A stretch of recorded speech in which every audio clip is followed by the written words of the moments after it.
New Amsterdam is a medical series with a twist. It depicts day-to-day life in one of the oldest and most prestigious hospitals in the USA, while also providing commentary on the state of the medical industry. Let's look at some of the plot holes in the series that make no sense. Why does Dr. Max start conducting back-alley procedures? Why do some plot lines make no sense? First, let's talk about the New Amsterdam ending. At present, the show is in its 4th season. This season will have 20 episodes. Episode 15 of the 4th season aired on February 22nd, 2022. The next episode will be aired on April 19th, 2022. You may be wondering why there is a 2-month gap in the middle of the season. So at first, the Winter Olympics played spoilsport, with live Olympic events being given priority over broadcast of the show. After the completion of the Winter Olympics, NBC started to air the true crime series The Thing About Pam in New Amsterdam's broadcast spot. So New Amsterdam has been delayed for no fault of its own. Now it is strange why in this modern era of streaming services, a show should be delayed due to scheduling issues like this. The show has been renewed for a 5th and final season. The 5th season will have 13 episodes, though fans have been discontented with this news. The show's cancellation has been on the horizon for some time due to a decline in viewership and poor ratings. The show has been criticized by fans and critics for being unrealistic while depicting the functioning of a hospital. Now we understand that for the sake of having a compelling narrative and drama, it may be necessary to take liberties. However, there are some moments when the show goes too far, and the creative liberties taken by the writers are egregious. So let's just look at some of the plot holes that make no sense.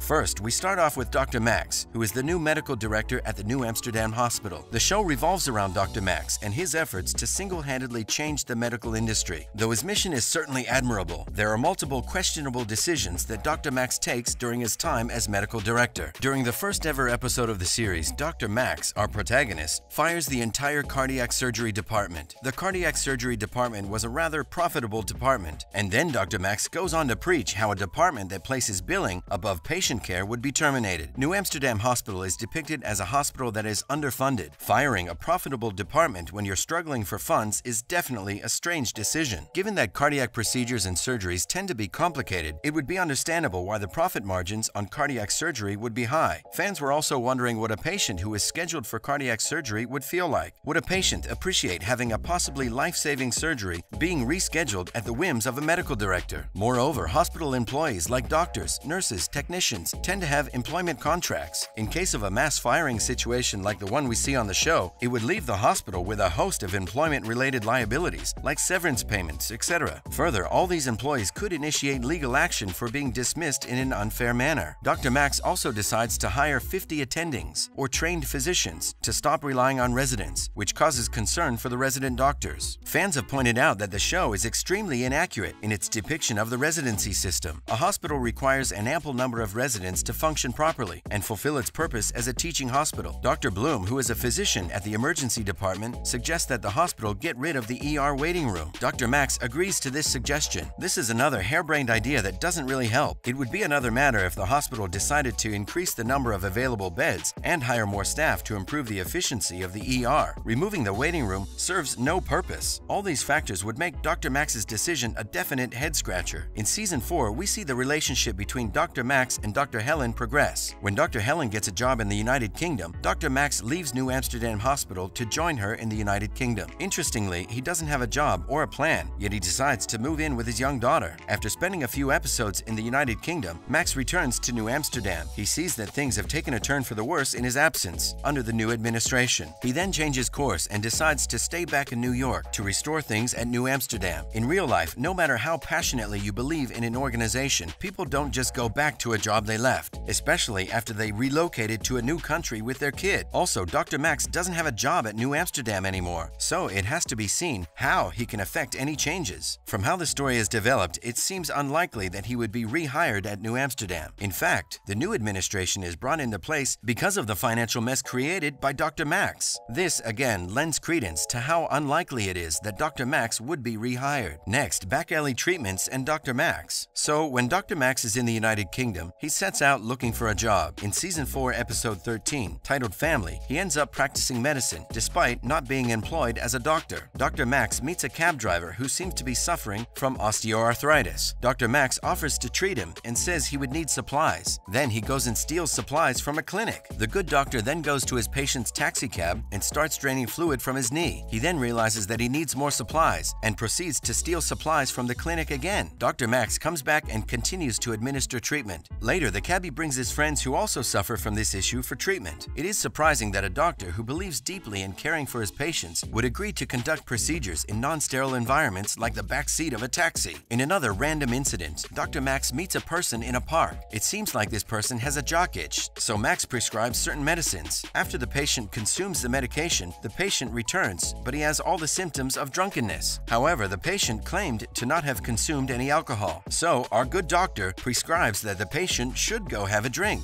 Fans have been left astounded as to why a character who is supposed to be the moral backbone of the story is down to conducting back alley procedures and misdiagnosing patients. Up next, dangerous science and pseudoscience. In the first episode, we see an extremely sick patient who was suspected of having Ebola being treated. The doctors don't bother with trivial matters like personal protection equipment and proceed to treat the patient despite having inadequate equipment. Fans have also been shocked by the numerous instances of poor hygiene by the medical staff, in some cases even before a surgery. One of the major plot points of Season 4 is how the hospital gets a new administrator, Dr. Veronica Fuentes. Certain actions taken by Dr. Max had left the hospital's finances in shambles, and it was apparent that Dr. Max wasn't the medical director that the hospital needed. The hospital brings in Dr. Veronica, who is the antithesis of Dr. Max. In episode 11 of the season, things get interesting when Dr. Mia, a specialist in crystals, is hired to provide holistic healing. New Amsterdam is supposed to depict a reasonably well-reputed hospital that was going through a bad run. In this season, the writers seem to have abandoned that idea and given us this god-awful plot point that makes no sense. Fans have pointed out that the public would quickly lose faith in the hospital if people practicing dubious forms of medicine were hired. Further, a person who uses crystals for healing cannot be considered a doctor, at least in the traditional sense, and using the title doctor while not being qualified is likely to be illegal. In Season 4, Episode 11, a patient with cancer is denied treatment at the hospital. The doctors decide to conduct his surgery in a morgue. This is one of the strangest things that we have seen, not to mention that a morgue is not really the sterile environment where surgery should be performed. In one instance, a patient who seems to be dead arrives at the hospital. Dr. Bloom, who treats the patient, refuses to believe the person is dead and performs a resuscitation. As one critic pointed out, in cases where the heart stops functioning, the brain also follows suit, so a resuscitation would serve no purpose. And then we have the Lazarus of the week, where a heart that could not be restored with a defibrillator starts beating after a slow massage from a surgeon. These are some of the plot holes and head scratchers that we found while watching New Amsterdam. Are you satisfied with the quality of writing in New Amsterdam? Are there any other plot holes that you have found? Let us know in the comments.